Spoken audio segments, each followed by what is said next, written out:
Voltamos a falar de resiliência e síndrome de burnout. A Fátima, que está aqui com a gente, defendeu uma dissertação de mestrado sobre esse tema. O Fátima, inclusive em artigo recente que eu li, que você escreveu, você analisa sobre o enfoque da resiliência, a vivência traumática da professora Andréa Salgado, que lá no fim de 2003 teve as 2 pernas decepadas após a colisão de uma lancha com o Banana Boat, em que ela passeava numa praia do litoral fluminense. Como é que você vê a experiência da Andréa diante do desafio da superação, né, perante uma ocorrência tão grave como essa? Certo. Eu assisti uma entrevista dela no programa do Jô e li uma outra entrevista na revista Veja, onde ela faz a explanação dela a respeito de toda a problemática que ela teve que enfrentar depois desse acidente tão traumático. Ela tinha filhos, né? Ela tinha filhos, casada, professora, 33 anos, 33, se eu não me engano, 34 anos, uma coisa assim. Mas é uma pessoa extremamente ativa, no auge da produção, né? Então, de repente, você se vê cerceada, limitada, né? E tendo que fazer uma alteração completamente na sua vida. Então, quando li a fala dela e ouvi, percebi que ela adotou comportamentos resilientes. Por quê? Porque ela poderia ter simplesmente ficado no seu canto, chorado, lamentado, né? Ter ficado sempre reclamando da vida, querendo vingança, né? Com uma revolta muito grande, ou então desenvolvendo um sentimento de autocompaixão. Tadinha de mim, querendo ser aquela que todo mundo está cercando de cuidados e tudo mais. E o que ela fez? O que ela fez? Foi lindo, tem uma frase dela que eu acho extraordinária. Ela falou assim: eu não posso voltar atrás. Não vai conseguir recuperar as pernas. Que é aquela história de voltar à forma original. Eu não consigo recuperar minhas pernas. Eu vou ficar aqui chorando? Então, quando vinha aquela tristeza, ela pegava e falava para ela mesma: levanta essa cabeça, menina.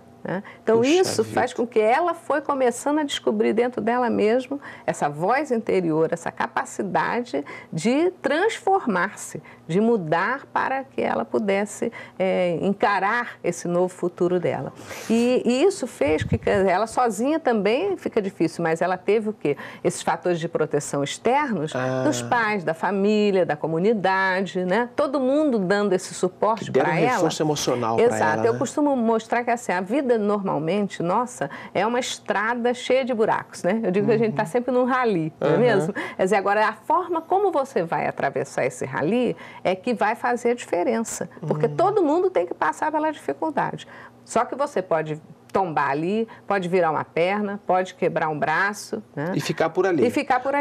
Ou então ficar mancando e reclamando, né? Agora, você está morrendo de sede, né? Mas você tem um que oferece água, você tem um que te dá o estímulo, dá o apoio, né? Não, vamos embora, vai em frente. Porque tem um monte de gente torcendo a favor. Tem sempre gente do nosso lado. Se tem gente querendo tirar o tapete, tem muita gente querendo botar a gente para cima. O Lars Grael é outro exemplo, sem dúvida. E se você pensar, muita gente lá que está ouvindo a gente também vai se identificar. Puxa, eu sou resiliente e não sabia, né? Pois é, que está encarando a batalha da vida com dignidade, com integridade. Sem dúvida. Ô, Fátima, você trouxe aqui, por exemplo, 10 características, 10 habilidades a serem estimuladas por quem quer realmente ter um comportamento resiliente na vida, um comportamento assertivo na vida. Por exemplo, você colocou flexibilidade, abertura interior ao que é novo. O que significa isso? Olha, você vê, um dos estudos mostrou que, na verdade, é a resistência ao novo que faz com que a pessoa vá ficando mais estressada. Então, a pessoa tem que ter essa flexibilidade para poder entender que a vida é dinâmica e que a gente não pode ficar lá preso no passado ou preso numa circunstância, numa zona de conforto que era favorável a nós e que, para a gente conquistar uma zona de conforto, a gente vai passar por esse turbilhão. Então, nós temos que passar, temos que estar abertos para essa mudança. Você colocou também vontade de fazer melhor e de participar da transformação da sociedade. A pessoa que consegue se identificar com os impulsos de transformação da sociedade, então, tem uma conduta resiliente. Sem dúvida, porque você pode se acomodar, ficar em casa só reclamando da vida, do governo, né? Das circunstâncias do mundo, ou então você pode ser uma pessoa ativa, né? Uma pessoa que não só porque às vezes a pessoa fala, eu não faço mal para ninguém, mas ela também não faz o bem.